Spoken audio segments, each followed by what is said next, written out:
Boa tarde, pessoal. Bom dia, boa noite. Hoje nós vamos começar aqui mais uma videoaula, continuando aí o nosso curso de acordo com o que está previsto no nosso inventário, no planejamento de aula, ok? Então podemos até estar mudando o método, né, passando por essas videoaulas, mas não estamos mudando o conteúdo do que estava previamente acertado aí em nossas aulas. E vejam só, hoje nós temos um tema bem interessante aqui, um tema complexo, que é a aplicação da pena. Então, nós vamos ver como que se faz o processo de aplicação de pena no Brasil. Então, lembrando, nas últimas aulas aí, que estão disponíveis para vocês, nós estudamos aí como fazer a substituição para utilizar aí as penas restritivas de direitos no lugar das privativas de liberdade, tá? E hoje nós vamos ver como se faz o cálculo para a dosimetria da pena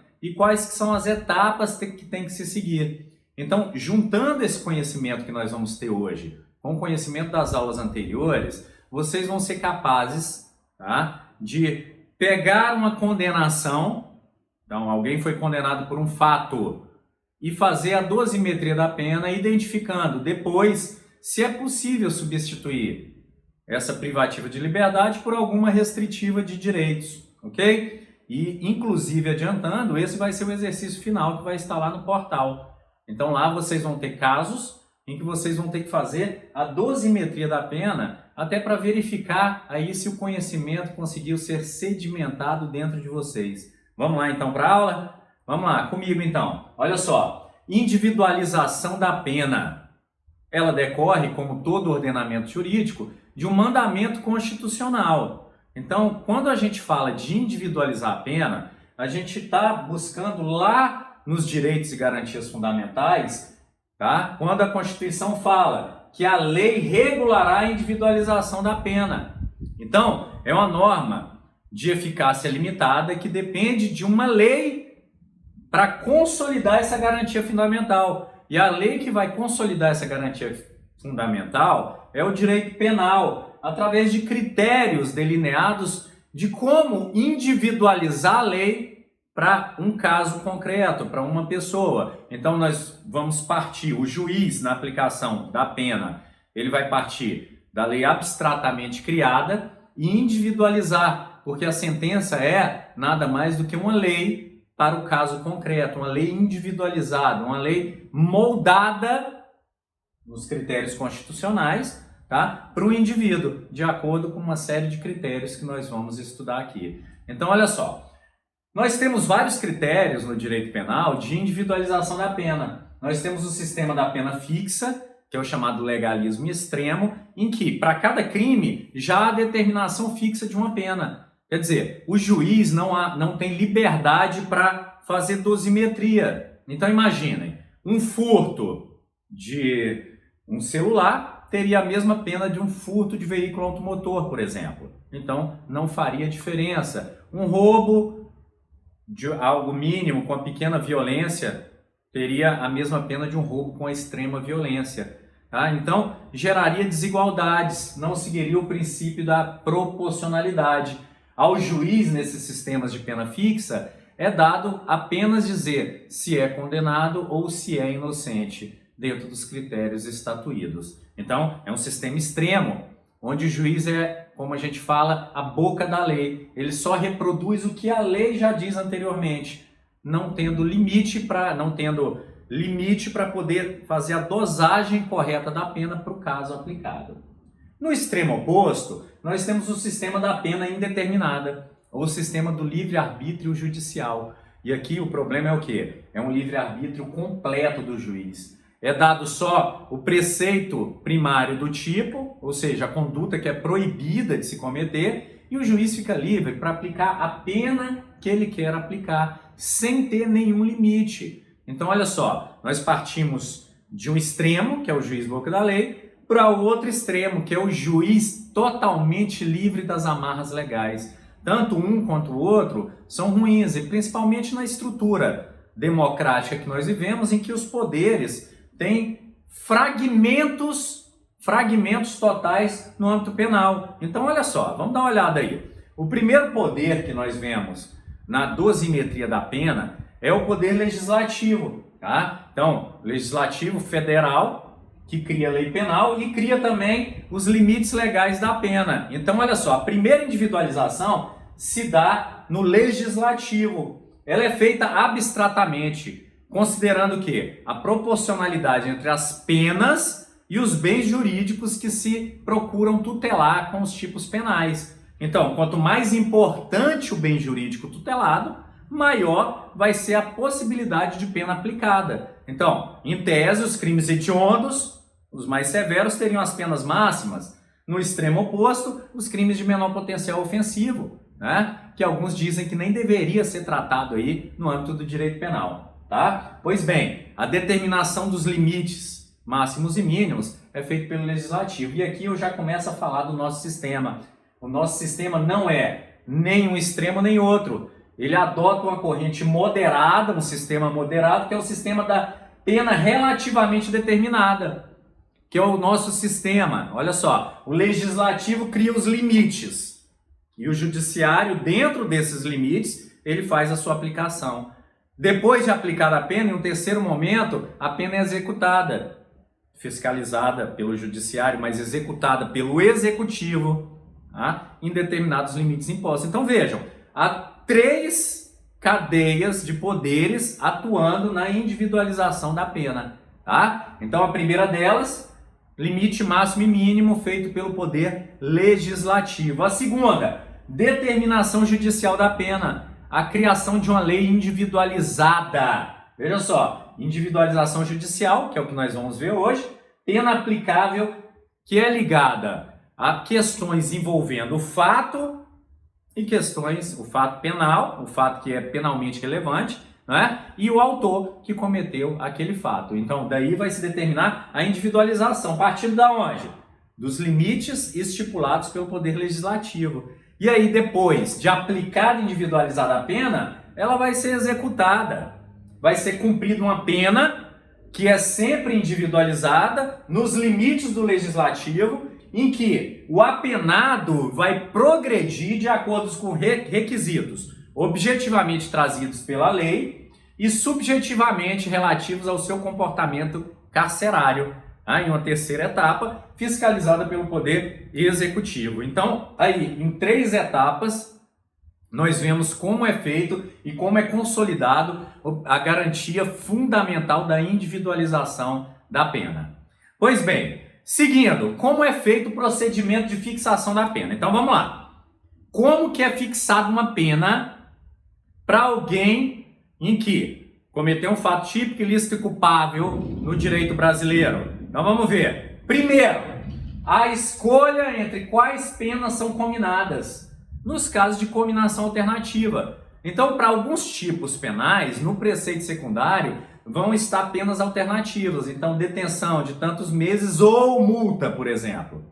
E aí, caberá, dentro de alguns critérios que nós vamos ver aqui, ao juiz determinar se a pena vai ser uma ou outra. Então, por exemplo, detenção ou multa. Então, a primeira parte é definir entre as penas cominadas. Segunda parte, qual a quantidade de pena dentro dos limites estatuídos pelo legislativo no preceito secundário do tipo. Então tá lá, o tipo de pena, reclusão e os limites da pena, 1 a 4 anos, por exemplo.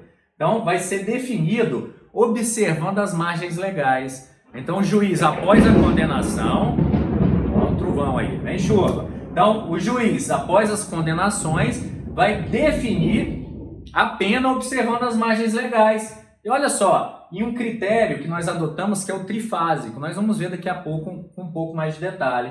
Vai definir primeiro a pena base, depois a pena intermediária e depois a pena definitiva. Então vão ter critérios para aferir se foi correta a aplicação, tá? No caso de multa, nós vamos ter limites já previamente estatuídos para qualquer tipo de multa. Então 10 a 360 dias multas, que vai ser aplicado num critério bifásico. Nós vamos ver, mas não nessa aula, em aula posterior, nós vamos ver o critério bifásico. Nessa aula aqui, nós vamos focar aqui no critério trifásico da pena. Vamos lá então, olha só. Depois de definido qual a pena, então olha só, qual tipo de pena, a dosagem da pena e qual o regime inicial no caso de pena privativa de liberdade.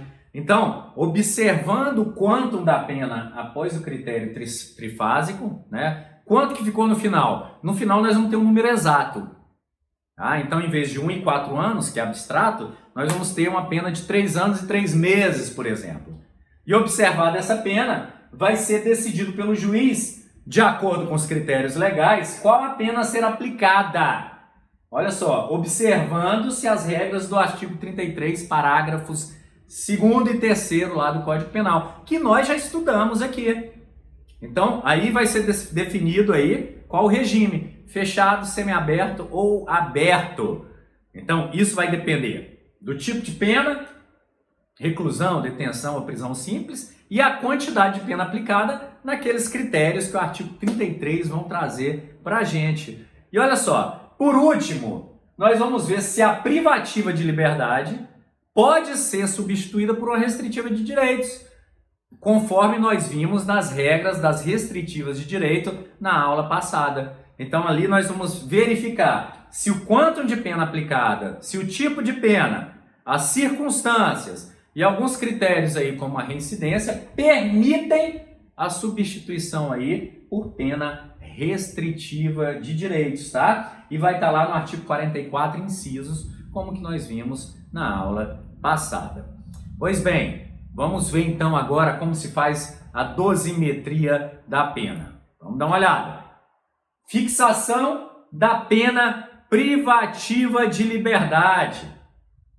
Como que nós vamos fazer esse cálculo? Nós já vimos que é o sistema trifásico que prepondera no Brasil, que foi a escolha legislativa do Brasil. Mas vamos analisar os antecedentes.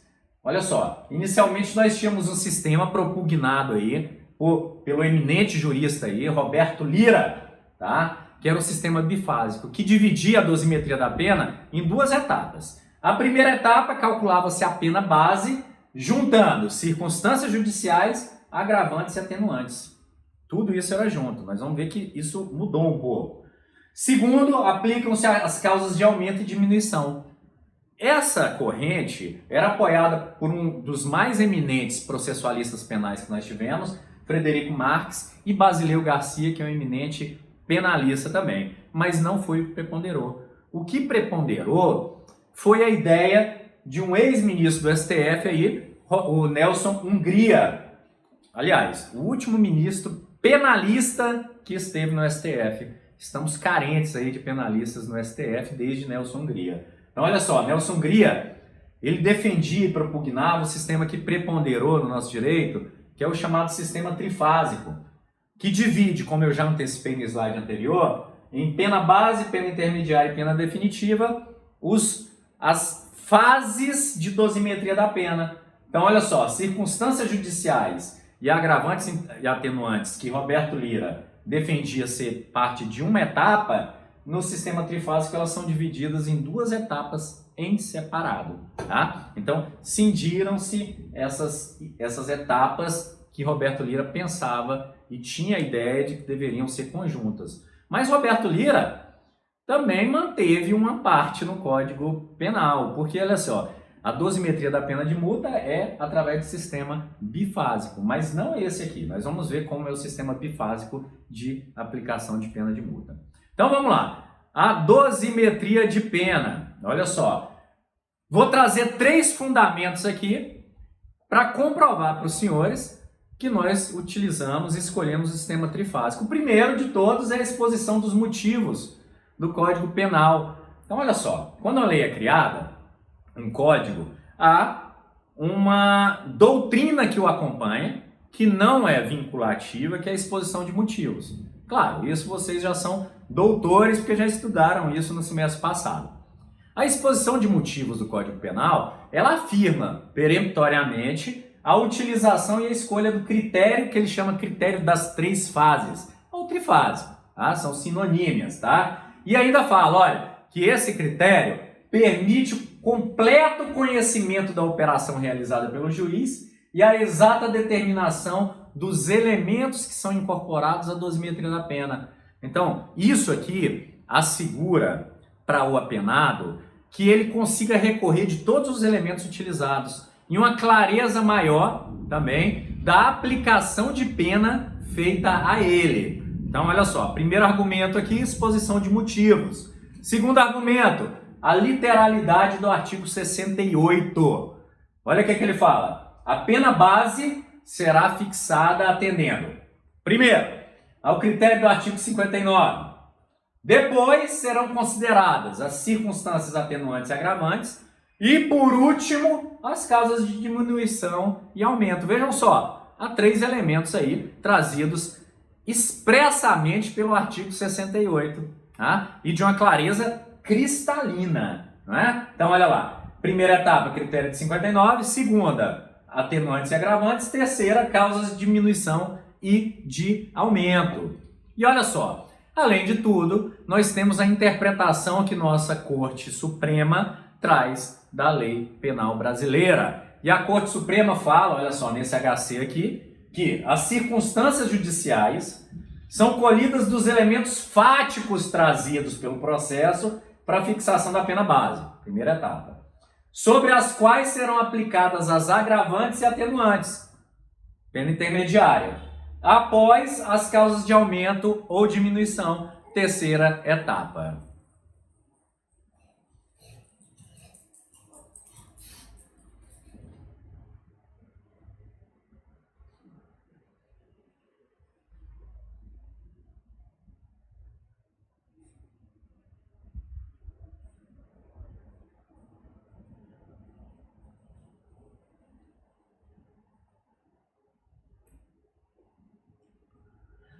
Ok, então vamos aí para a dosimetria da pena. O ponto de partida, aonde inicia-se a dosimetria da pena. Então, olha só, como que o juiz vai saber quais são os limites máximos e mínimos da pena que ele vai trabalhar a dosimetria? Então, nós temos que saber, antes de fazer o refinamento, qual que é essa matéria bruta a ser refinada. Então, quais são os limites mínimos e máximos trabalhados? Então, olha só. Por exemplo, homicídio simples, artigo 121 do Código Penal. Tá? O preceito secundário do tipo base é 6 a 20 anos. Então, essa aqui, no caso de uma condenação por homicídio simples, vai ser a pedra bruta a ser lapidada pelo juiz no momento da dosimetria da pena. Homicídio qualificado é aquele que tem várias circunstâncias diferentes. Então, olha só, homicídio simples é matar alguém.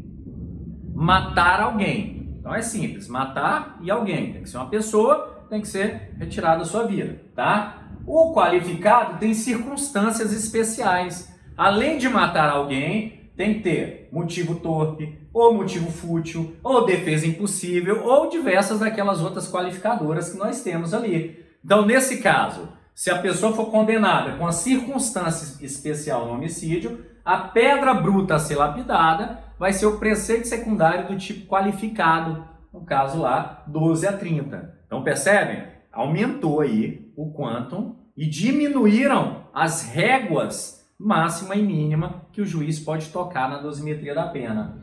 Feminicídio também, que olha só, tem uma circunstância especial.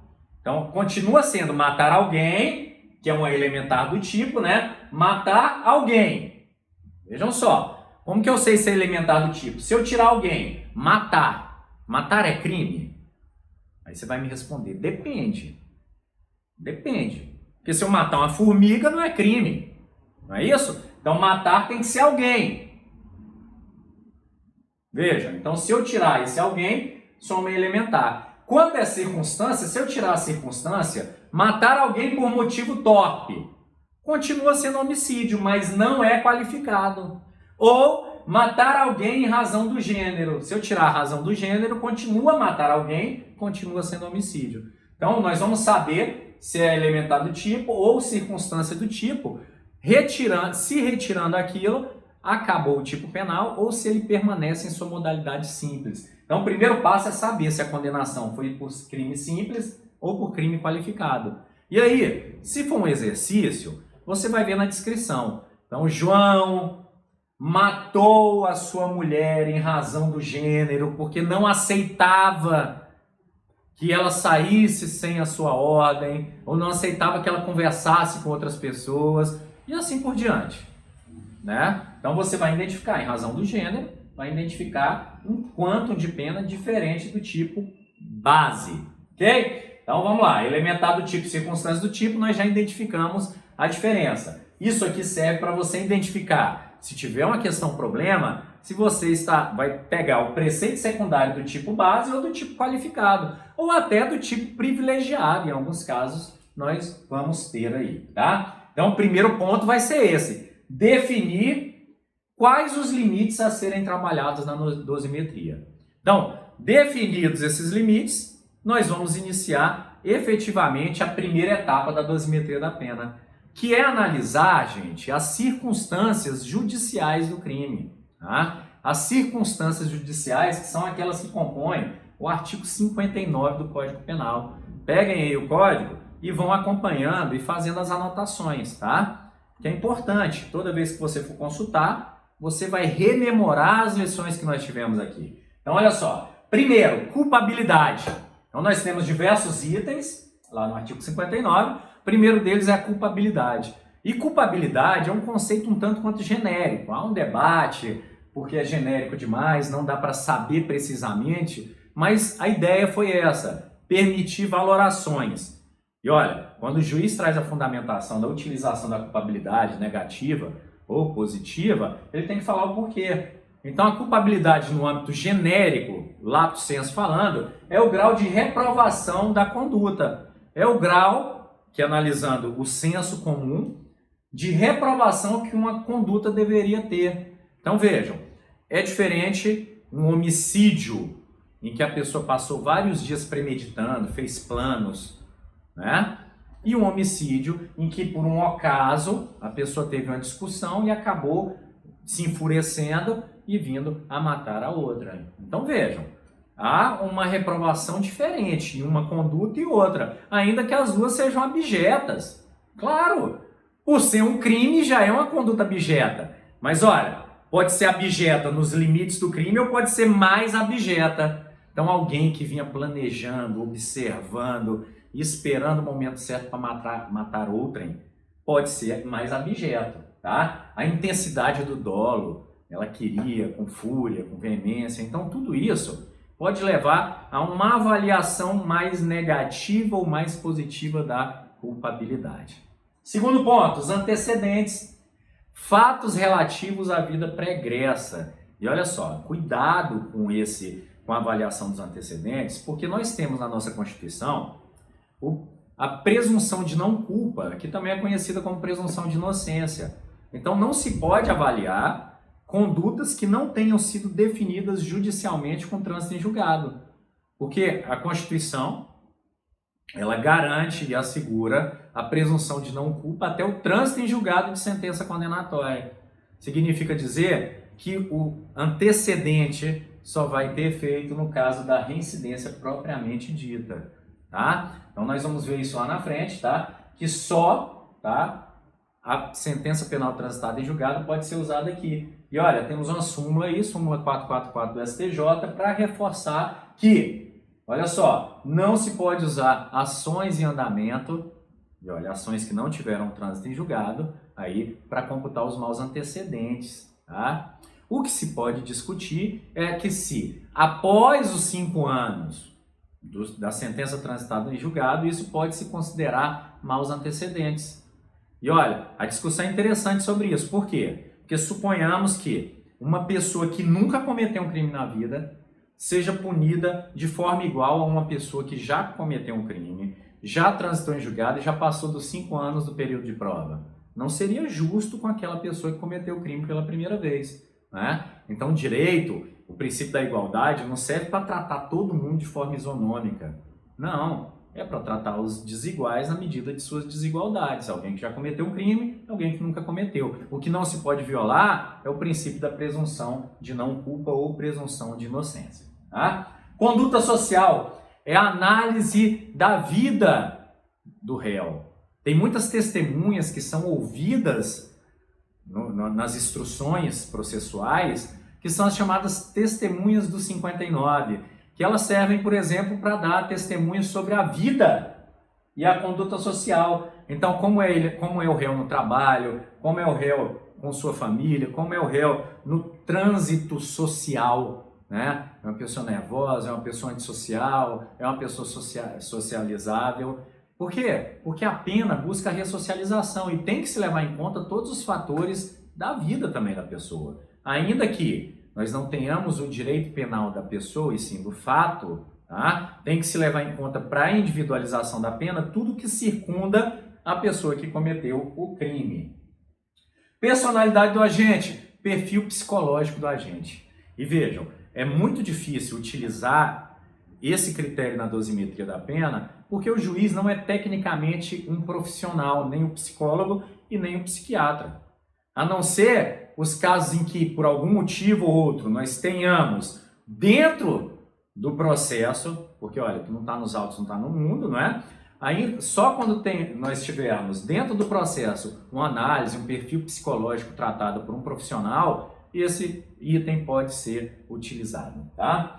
Motivos do crime, precedentes da infração, o que ensejou o cometimento do crime. E olha, cuidado, não pode ser uma das circunstâncias utilizadas. Por exemplo, homicídio cometido por motivo torpe. Se o motivo torpe já é uma circunstância que qualifica o crime, ele não pode ser usado aqui sob pena de bis in idem.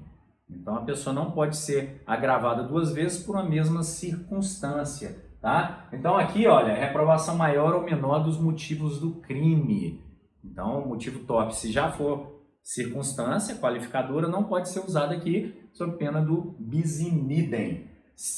Consequências do crime, ó, circunstâncias do crime, desculpem, análise objetiva do modus operandi, tá? Como foi cometido o crime, como são as circunstâncias que envolveram o cometimento do crime. Então, é análise caso a caso, é individualização, tá? Então, se ele for mais gravosa, menos gravosa, mais reprovável, não. E vejam só, que até se confunde aí com a culpabilidade. E por isso que eu falo que alguns critérios aqui são extremamente subjetivos. Consequências do crime, e aí tem a ver com o que aconteceu depois do crime. Então, por exemplo, um homem morto, a priori, analisando friamente o crime, nós podemos ter só um homicídio. Mas ao analisar na dosimetria, pode-se identificar que esse homem era um pai viúvo de uma criança que dependia só dele para viver e que não tinha mais nenhum parente na vida. Então vejam, uma consequência extremamente gravosa, tá? Dentro de um crime já grave, que vai ser utilizada aqui na primeira etapa como circunstância judicial. Comportamento da vítima é a verificação se a vítima estimulou ou não o cometimento do crime. Tá? Então, vamos supor que o homicídio ocorreu decorrente aí de uma briga em um bar. E essa briga começou porque a vítima começou a insultar o agressor. Então vejam, ainda que o homicídio continue sendo crime, houve uma participação relevante da vítima para o cometimento do crime. Então, no caso desse exemplo dado, o comportamento da vítima seria favorável ao condenado. Tá? Então, primeira etapa é essa. E olha só, o 59, nas circunstâncias judiciais, ele serve tanto para definir a pena base. Então, olha só, se for um homicídio, analisando as circunstâncias, eu vou analisar entre 6 e 20 anos qual pena foi aplicada.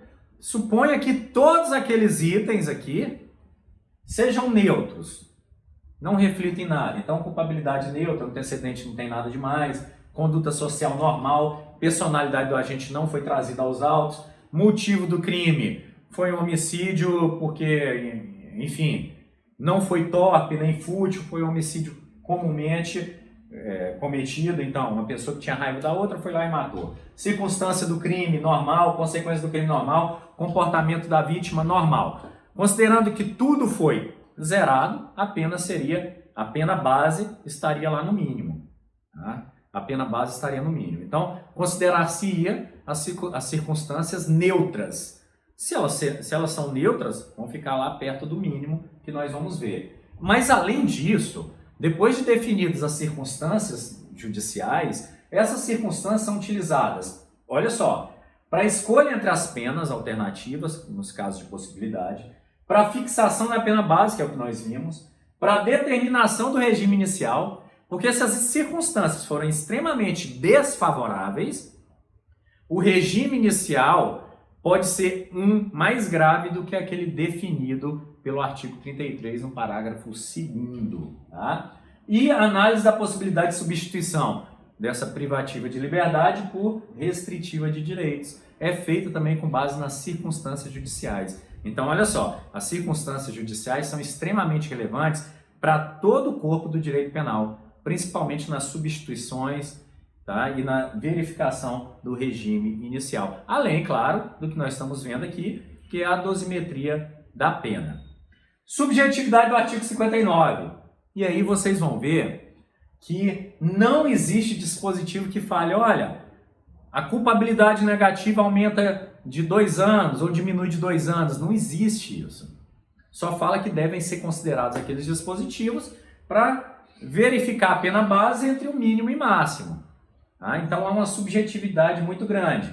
O que nós temos é que não se pode a pena base ser fixada abaixo ou acima do mínimo e do máximo. Então, homicídio simples, 6, 20. Então a pena base vai ter que estar entre 6 e 20 anos. Beleza? Parte-se sempre do mínimo. Então, nesse exemplo do homicídio, nós vamos partir sempre dos 6 anos. À medida que for agravando, a pena vai subindo até chegar no limite máximo de 20 anos. Ok? Olha só, se todas as circunstâncias forem favoráveis, como eu já tinha antecipado, a pena vai ficar no mínimo. Parâmetro jurisprudencial existe. Não há parâmetro legal, mas existem jurisprudências, e alguns juízes seguem isso, de aumento de 1/6 para cada circunstância negativa. E olha, isso aqui quando há a circunstância negativa no nível mínimo. Casos extremamente graves, o juiz está livre, dentro do mínimo e do máximo, para subir mais a pena. Então, subir a mínima em 1/2, subir em 1 inteiro. Então, 6 já passa para 12, por exemplo, quando a circunstância do crime é extremamente gravosa, como um exemplo que a gente pode citar. Ok, chegando então à pena base, então olha só, nós começamos numa pena abstrata, o preceito secundário do tipo, se é o tipo simples ou qualificado ou privilegiado. Partindo, o juiz faz o primeiro trabalho com o artigo 59 e vai fixar uma pena, que é a pena base. Chegando a esse quanto de pena base, a gente passa para a segunda etapa, que é a etapa da pena intermediária, que nós vamos analisar as agravantes e as atenuantes. Então, mais uma vez, o código não vai falar quais que são os valores que agravam ou que atenuam a pena, mas ele vai trazer uma série de exemplos de atenuantes e agravantes.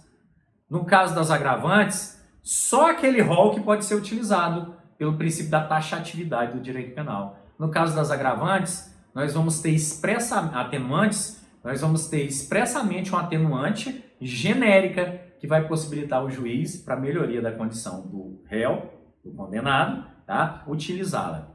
Tá? Obviamente, dentro de uma proporcionalidade. Então, olha só, as agravantes vão estar 61 e 62 do Código Penal e as atenuantes 65 e 66. 65 vai ser algumas expressas e o 66 nós vamos ter a atenuante genérica que eu falei. Todas elas são chamadas genéricas porque estão previstas na parte geral do Código Penal e vão se aplicar a qualquer crime, seja da parte especial do Código Penal, seja das legislações extravagantes. E nós temos inúmeras, né? Estima-se aí 1.600 condutas proibidas no direito penal brasileiro, aproximadamente, é muito crime. Tá? Aplica-se agravantes e atenuantes a todos os crimes, desde que a agravante não seja circunstância ou elementar do tipo. Então, olha só, nós vamos ter um agravante que é o motivo torpe. Você não pode aplicá-la se o homicídio já foi qualificado por motivo torpe. Vedação do bis in idem. É proibido no nosso direito, tá? Não há índice também de agravamento ou atenuação dessa pena intermediária, assim como na pena base. tá? Sendo fixado da mesma forma jurisprudencialmente. Olha só, mais ou menos o patamar de 1/6. Professor, pode ser mais, pode ser menos? Pode. Isso aqui é uma baliza jurisprudencial que não vincula o juiz. O juiz está em um trabalho de criação e limitado apenas pelo máximo e mínimo. Obviamente, pelo macro princípio aí da proporcionalidade que norteia todo o direito brasileiro, independentemente se é o direito penal ou qualquer outro ramo do direito, tá? Impede-se, como eu falei, a avaliação duplicada. Agravantes genéricas. Agora vamos dar uma olhada nas agravantes genéricas. Bom, a mais importante de todas, porque ela prepondera, é a agravante da reincidência. E nós vamos entender agora o que é a reincidência no direito penal brasileiro. Ela está lá no artigo 63. E olha só, a reincidência é o cometimento de novo crime após sentença penal transitada em julgado, seja no Brasil ou seja no exterior, tá? Por qualquer pena, pode ser multa ou qualquer outra pena, restritiva de direitos ou privativa de liberdade, tá? Por um período de 5 anos, é o chamado período de purgação aí, com a ressalva de crimes militares próprios e crimes políticos, que é a ressalva trazida aí para aplicação do próprio direito penal, ok? Então, olha só, sentença condenatória de crime praticado no Brasil ou no exterior, transitado em julgado, olha só, configura reincidência. Então, a pessoa praticou um crime depois de transitado em julgado, um crime no Brasil ou no exterior, reincidente, artigo 63. Crime cometido no Brasil exterior e transitado em julgado, e comete uma contravenção penal, ele é reincidente. Está lá no artigo 7º da Lei de Contravenções Penais. A pessoa comete a contravenção, transita em julgado a condenação e depois comete outra contravenção, reincidente também. Artigo 7º da Lei de Contravenção. Mas o Código esqueceu uma. Olha só, para quem já cometeu uma contravenção e foi condenado e depois comete um crime, ele não é reincidente, ele é primário. Então o legislador esqueceu de colocar. O legislador lá no artigo 63, ele fala que é prática de novo crime após condenação transitada em julgado. Novo crime, não nova após contravenção. Então, houve uma falha legislativa. Tá? Olha só, eu estou falando de sentença condenatória transitada em julgado no exterior e para essa não é necessária homologação da sentença para efeitos da reincidência no Brasil. Beleza? Então vamos lá entender um pouco mais da reincidência penal. E olha só, eu fiz uma linha do tempo aqui para que a gente entenda, tá? Para que a gente tente entender. Vamos supor que a pessoa foi condenada, mas ainda não transitou em julgado. Tá? Ela foi condenada aqui, depois de um tempo, imagina que aqui é uma linha do tempo. Foi condenada, depois de alguns meses, transitou em julgado. Entre a condenação e o trânsito em julgado, ela comete um novo crime. Nesse caso, ela não vai ser reincidente, porque a reincidência depende do trânsito em julgado de sentença condenatória. Então, é cometer um crime, cometer um novo crime, depois do trânsito em julgado. E olha, não importa quando a pessoa vai ser julgada. Vamos supor que ela cometeu esse crime e foi julgada aqui. Não importa. O que vai se verificar é o momento da ação. Então, vejam, quando eu falei lá atrás, aliás, quando vocês estudaram lá atrás, não foi comigo, Direito Penal 1, né? A teoria da ação, que o crime considera-se o momento do crime, o momento da ação ou omissão, e não do resultado, serve também para verificação aí da reincidência. Beleza? Então, olha só, novo crime antes do trânsito em julgado não é reincidente.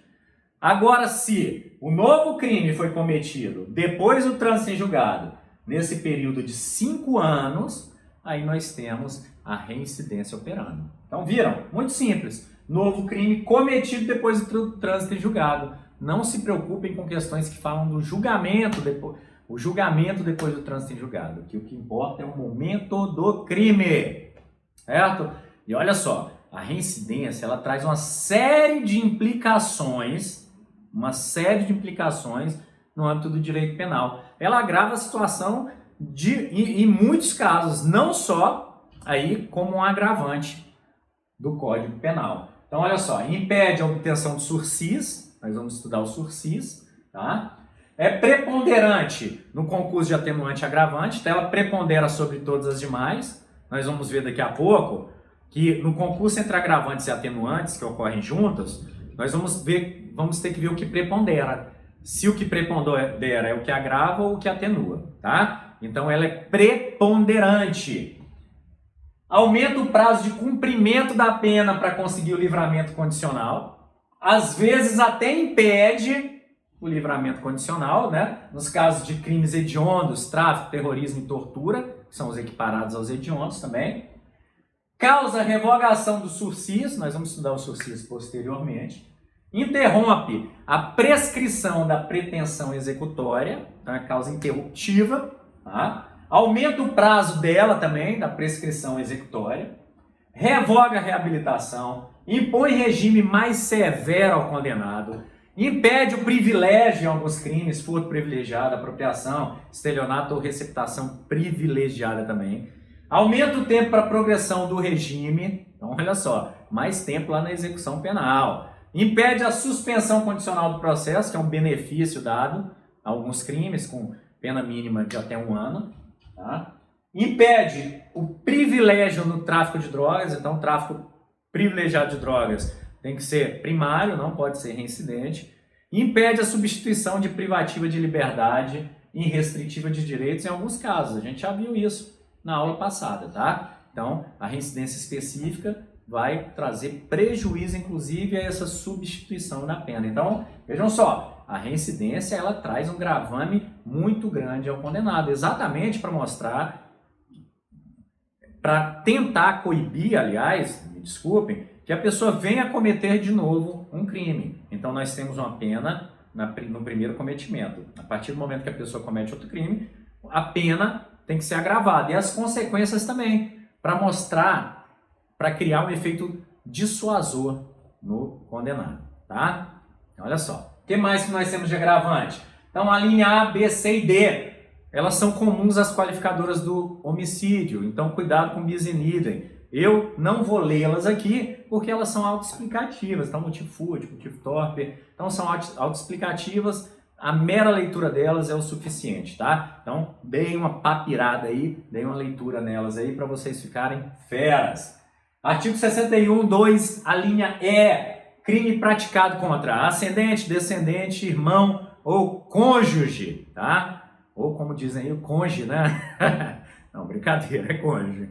Né? Não é aplicada a lesão corporal. Por quê? Porque tem uma qualificadora. Tem um parágrafo especialmente criado para esse tipo de crime aí, tá? Cometido nas relações domésticas entre essas pessoas. Então, já se afasta por conta do bis in idem. Mesma causa aqui do que eu falei do homicídio, tá? Crime sem violência ou grave ameaça, olha só, tome cuidado. No crime sem violência ou grave ameaça contra o patrimônio, torna o crime impunível ou torna a ação pública incondicionada. Então, o que eu estou falando aqui? Cometer um crime contra o patrimônio, contra ascendente, descendente, por exemplo, ou cônjuge, torna o crime impunível. Então, um filho que subtrai, que furta do pai uma televisão, por exemplo, tá? Ele não pode ser punido. Então não tem nem como ter essa agravante. Então nós vamos ter essa... Vocês vão estudar isso quando estudarem crimes contra o patrimônio e vocês vão ver que alguns crimes contra o patrimônio não cometidos com violência ou grave ameaça, contra alguns parentes próximos, tá? Eles se tornam impuníveis pelo próprio código lá, tá? A ideia é que resolva em família, tá? Artigo 61, 2, a linha F. Nós temos 3 causas aí que são agravantes. Crimes cometidos com abuso de autoridade, tá? Relações privadas de tutela e curatela. Usa-se autoridade privada, tá? Para cometer o crime. Relações domésticas, crimes integrantes de uma família que não são abrangidos aqui, tá? Então, é causa agravante aí. Coabitação ou hospitalidade. Então, coabitação, morada perene, ou hospitalidade, receber alguém e cometer um crime utilizando disso contra a pessoa. É uma causa agravante também. O que mais? A linha G, do mesmo inciso aí, cargo público. Então, olha só, crime cometido em desrespeito ao cargo ocupado. Então, o cargo público, ele tem também ônus, além dos bônus que são normais das carreiras, tá? Então, desde que não seja abuso de autoridade. Ó, temos uma nova lei de abuso de autoridade, criada no final do ano passado, uma intensa alteração legislativa, fora esses crimes, que vai consistir em bis in idem, todos os outros crimes que não sejam contra a administração, tá?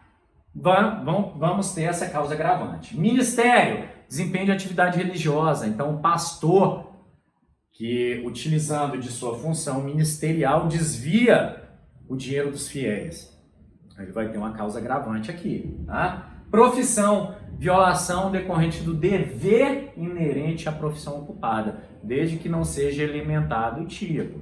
Então, por exemplo, épocas de pandemia, nós temos um tipo que é um médico ou profissional deixar de comunicar, por exemplo, quando ele identifica um paciente com coronavírus. Como é elementar do tipo, apesar de ser uma violação de um dever decorrente da profissão, ele não vai ter essa agravante, porque já é elementar do tipo penal. Se não fosse, incidiria essa aqui, tá?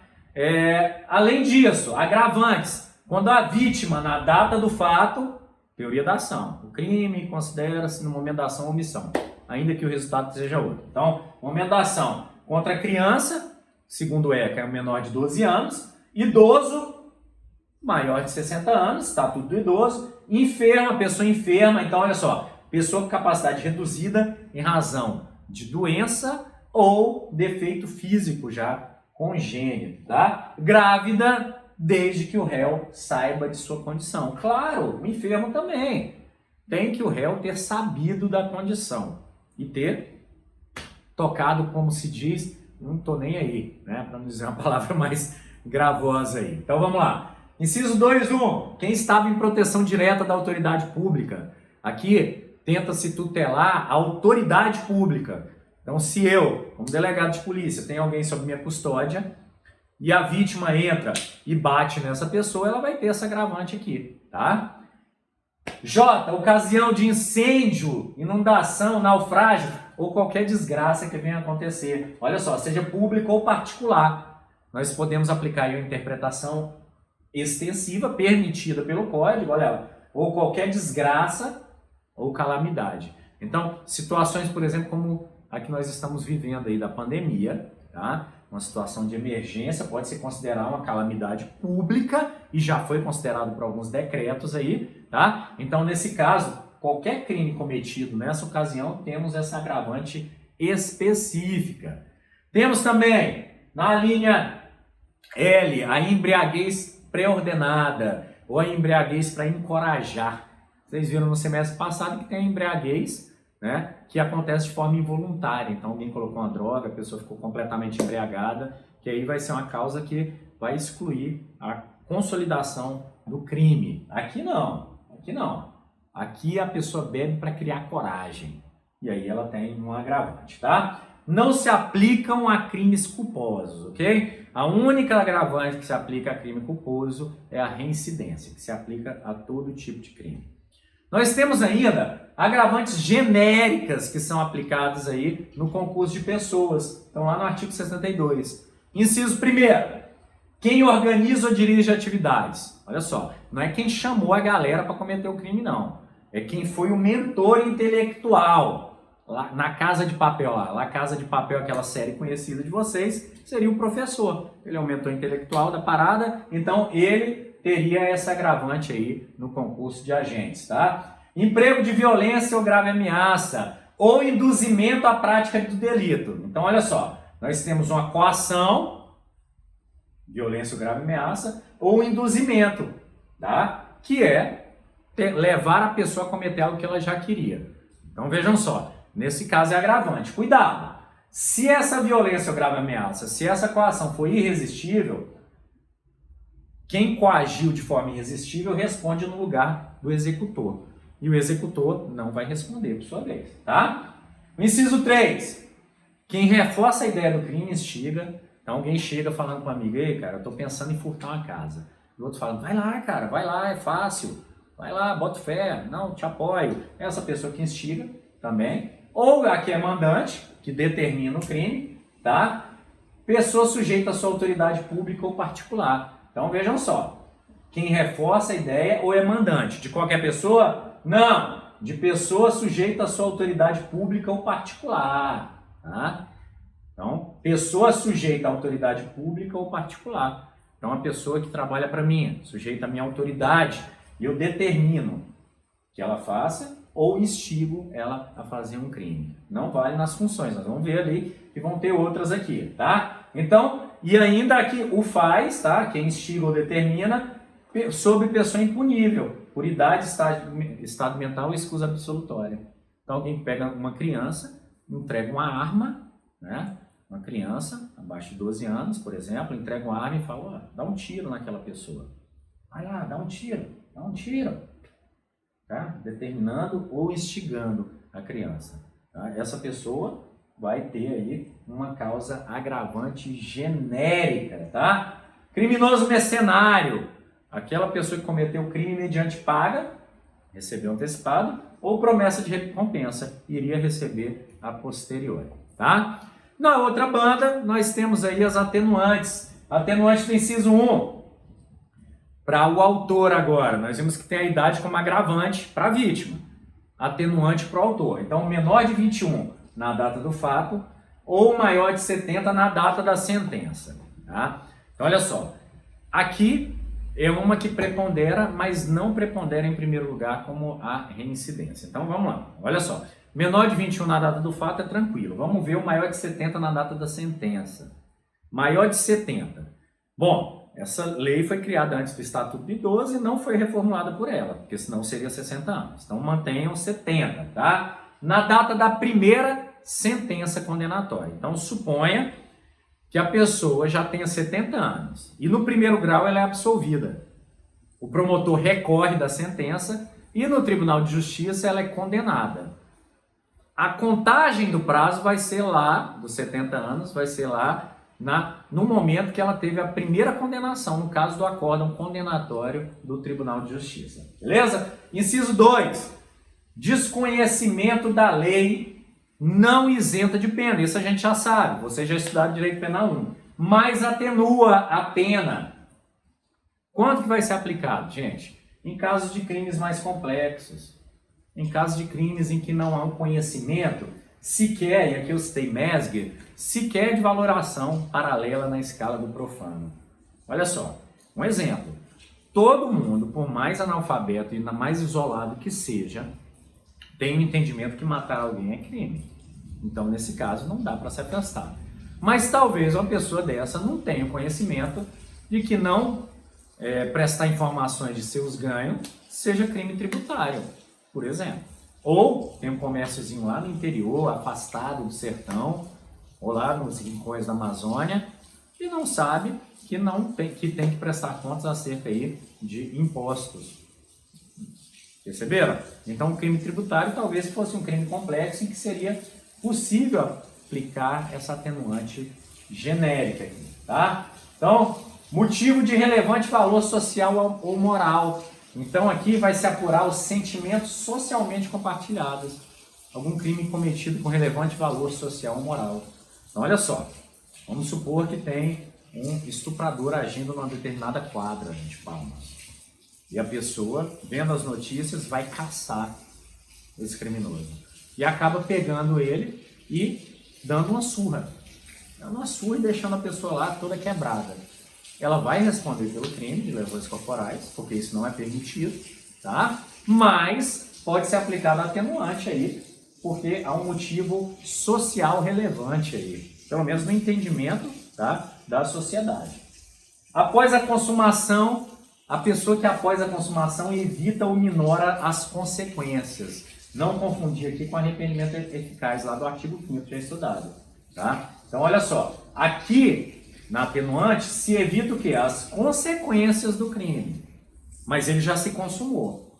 Lá no arrependimento eficaz se evita a consumação. Olha a diferença. Que é aqui atenuante, já teve a consequência, já teve a consumação, evita-se a consequência. No arrependimento eficaz, evita-se a própria consumação. Tá? No inciso C, nós temos atenuantes para coação irresistível. Para coação resistível, desculpe. Então, a pessoa que comete o crime mediante coação, mas essa coação poderia ser resistida, tem um atenuante, tá? E essa coação pode ser física como moral. Se for irresistível, vai isentar de pena, como o artigo 22 fala. Cumprimento de ordem de autoridade superior, tá? Se a ordem for manifestamente ilegal, tá? Se não for, vai haver isenção de pena do artigo 22, ok? Influência de forte emoção após ato injusto da vítima. Então, diferente do homicídio, a pessoa não está dominada. Então, dominar é aquele que a gente brinca, que a pessoa cega, não sabe o que fez. Esse é lá do homicídio. Aqui é influenciada. Ela é impelida, mas não está dominada. Ela ainda tem uma determinada consciência acerca do que ela vem fazendo. Ok? Então, olha, lembrando, cumprimento de ordem de autoridade superior. Se a pessoa vê que a ordem é ilegal e faz, ela tem uma atenuante genérica. Ela fala, olha, eu sei que era ilegal, eu sabia que era legal, mas como era meu chefe, eu fiz. Então é atenuante. Agora, se ela não sabia que era ilegal, a ordem parecia ser legal, aí é uma causa de isenção de pena. Ok? Ok. O que mais nós temos aí de atenuantes genéricas, pessoal? Olha só, artigo 65 e 66. Agora nós vamos chegar no 66. Confissão espontânea. Então, olha só, confissão espontânea, se não for qualificada como estratégia de defesa, né? Por exemplo, a pessoa fala, eu confesso que eu matei, mas estava em legítima defesa. Aí não é bem uma confissão, é uma tentativa de escapar do crime. Então, a confissão, que é a qualificação, que pode ser tanto espontânea quanto voluntária, entende a jurisprudência, ela é causa atenuante. Olha só, ela é um atenuante preponderante. Entende-se que ela pode até se equilibrar com a reincidência. Ela pode anular, no caso, a reincidência aí, tá? Então, olha só, súmula 545 do STJ. Se a confissão for usada para sentença, tá? O réu tem direito a atenuante. Então, um réu reincidente, que é preponderante, que confesse, o juiz use a confissão como parte do seu convencimento para a sentença. Ela vai equiparar e elas vão se eliminar. Então, não vai preponderar nem o agravante, nem o atenuante. Zerou, tá? Há um entendimento até de que a confissão utilizada, ela deve preponderar até sobre a reincidência, no caso, tá? Então, olha só, utilizando essa súmula, a confissão deve preponderar até sobre a reincidência. Olha só, isso aqui é tentando fomentar a colaboração do próprio autor com a resolução do caso penal, tá? Então, ela é preponderante ao lado da reincidência, mas se for usada para a sentença, ela prepondera até por sobre a reincidência, tá? Nós temos a última aí, taxativa, da linha E, que ela fala, olha, pessoa que cometeu crime impelida por multidão ou tumulto que ela mesma não provocou. Claro, a pessoa não pode se beneficiar da própria torpeza, né? Não pode se beneficiar de algo que ela mesma criou. Então, se ela não provocou o tumulto e foi impelida por esse tumulto a cometer o crime, foi empurrada a cometer esse crime, aí ela tem essa atenuante também. Ok? A 66 é uma atenuante genérica, pode ser utilizada para motivo anterior ou posterior. E eu trago aqui, olha só, quando vocês, acredito que já viram, falar de co-culpabilidade do Estado, por exemplo, o Estado que nunca deu condição social para uma pessoa que morou a vida inteira na favela e essa pessoa comete um crime, se o juiz entender pela utilização da co-culpabilidade do Estado, que é uma ideia trazida aí por Zaffaroni, né? Ele vai utilizar aqui no artigo 66 como atenuante genérica, né? Pobreza ou a culpabilidade do Estado ou qualquer uma outra atenuante genérica anterior ou até posterior ao crime. Então, por exemplo, uma pessoa condenada por tráfico de drogas que depois monta uma ONG para lutar contra usuários de droga. Montou uma ONG voluntariamente querendo lutar contra o tráfico, que ela entendeu que é ruim. Poderia ser utilizado aí o artigo 66 como atenuante genérica também, né? Pela atitude da pessoa e pela não previsão legal no rol, tá? Então, olha só, falando sobre a atenuante e agravante, o que se vai determinar é o que vai preponderar. Então, qual que é a ideia? Prepondera-se a reincidência sobre todas as outras, se não tiver a confissão. Se tiver confissão e reincidência, elas vão se anular. E aí nós vamos analisar as outras agravantes. Então, primeiro as agravantes subjetivas, depois as agravantes e atenuantes objetivas. Tá? Então, nessa ordem. Tendo duas iguais, se anulam. Tá? Prepondera. Então, primeiro lugar, reincidência ou confissão. Segundo lugar, maioridade ou menoridade relativa. Pessoa idosa, maior de 70 no momento da sentença, ou menor de 21 no momento do fato. Então, a tabela de preponderância vai ser essa. A utilização de escala de 1/6 recomendada, mas não definitiva. Pode se aumentar mais, ou pode se agravar mais, ou se atenuar mais também, a depender do caso concreto analisado pelo juiz penal. E olha só, aqui a gente chega na terceira etapa.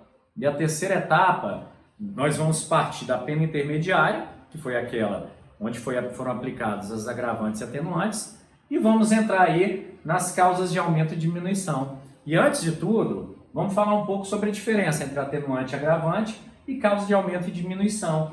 Olha só, agravante e atenuante, elas vão se aplicar aí na segunda fase da aplicação da pena. Causas de aumento ou diminuição na terceira fase da aplicação da pena. Agravante e atenuante, não pode o magistrado ultrapassar o mínimo e o máximo. Eu falei isso para vocês. Então, agravante e atenuante. Alguns até discutem, né, sobre essa questão.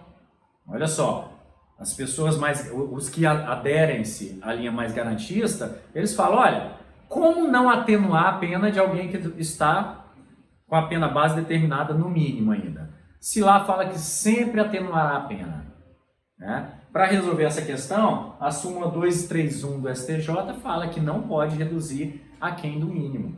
A ideia é o seguinte, que na separação de poderes, o nosso direito penal deu ao legislador, e a nossa Constituição, o papel de criar os limites mínimos e máximos, e ao julgador de determinar dentro daqueles limites. Então não pode o juiz sobrepujar a soberania do legislativo na definição do quanto mínimo e máximo nessa etapa aqui. Então, se já tiver no mínimo e só tiver causa atenuante, não pode reduzir aquém do mínimo, ok? Se tiver no máximo e só tiver causa agravante, não pode ir além do máximo da mesma sorte. Olha só, diferentemente disso, na causa de aumento ou diminuição, você pode ir aquém do mínimo ou além do máximo da pena. Então, nessa parte é possível, viu? Então, olha só.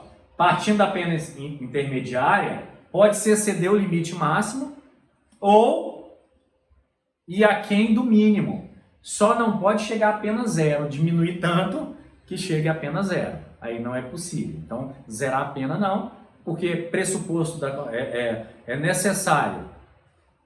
É necessário, após a condenação, a aplicação de alguma pena. Então, zerar não pode, mas pode extrapolar. Então, terceira etapa, terceira fase do critério trifásico. Pode ir além do máximo ou aquém do mínimo, tá? O quanto da agravante ou atenuante fica a critério do juiz. Tem aquela baliza jurisprudencial de 1/6, mas fica a critério do juiz, tá? Aqui não. Causa de aumento e diminuição, isso serve até para que a gente as identifique, elas sempre vão ser compostas, olha aqui o próximo slide, elas sempre vão ser compostas por frações determinadas de aumento ou de diminuição. Então, quando você vê em algum dispositivo, seja da parte geral, seja da parte especial, seja de uma lei extravagante, um percentual, você está diante de uma causa de aumento ou diminuição que tem que ser aplicada, portanto, na terceira etapa da dosimetria da pena. Tá? Então, olha só, fica fácil.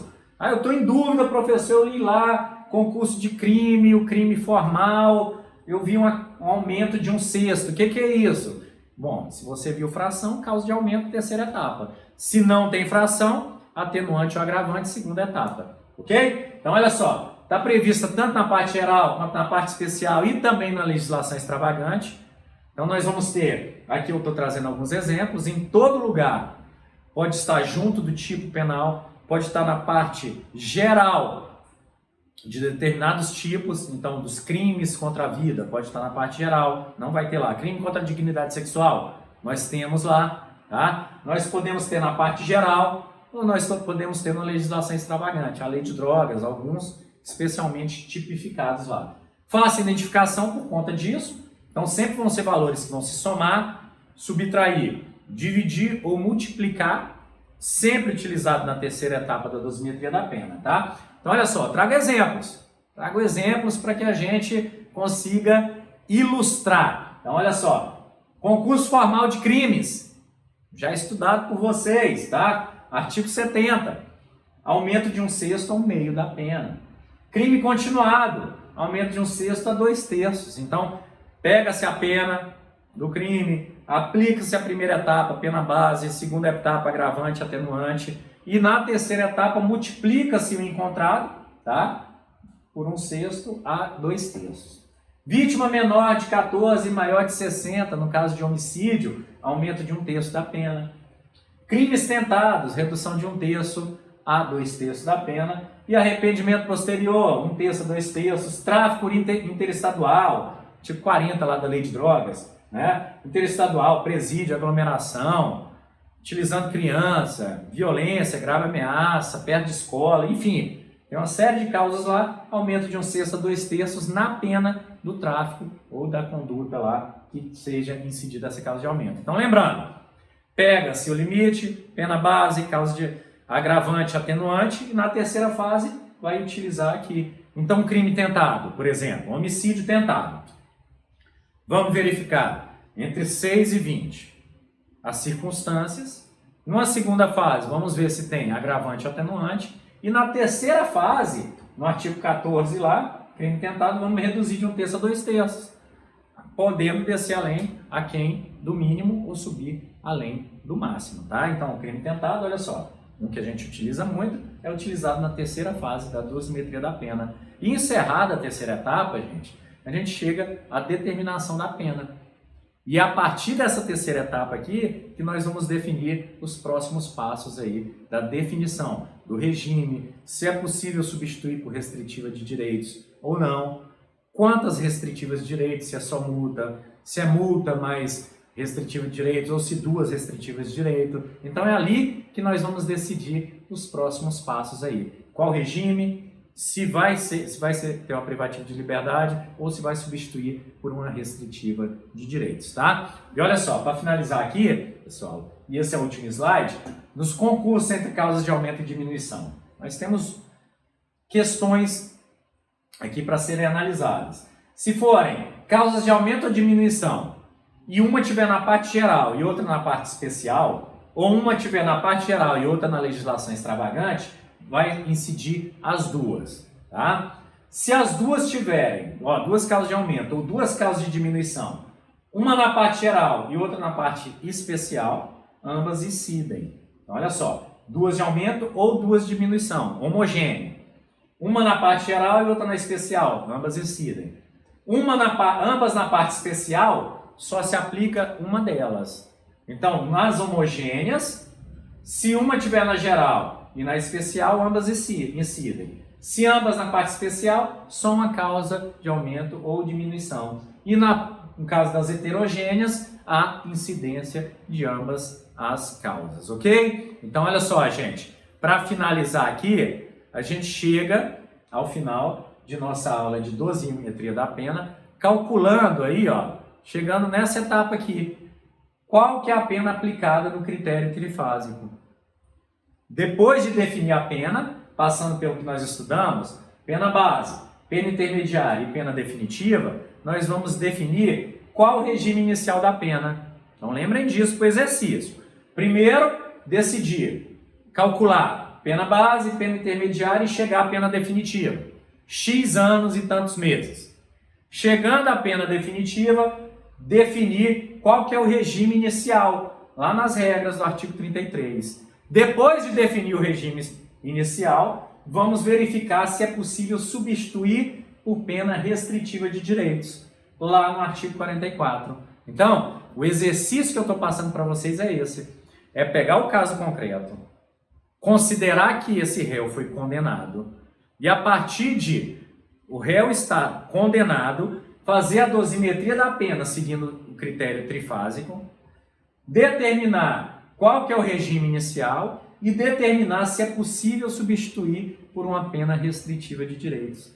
E assim, gente, a gente encerra a nossa aula de hoje, aplicação da pena e dosimetria da pena, tá ok? Então, olha só, vou estar agora no horário de aula à disposição de vocês, aqui pelo WhatsApp, podem entrar em contato para dúvidas, questionamentos ou até o debate acerca da aula que nós trabalhamos agora, tá bom? O trabalho vai estar lá no portal do aluno e lá no portal do aluno vocês vão ter 2 casos para fazer a dosimetria, determinar o regime inicial e a possibilidade de substituição por restritiva de direitos.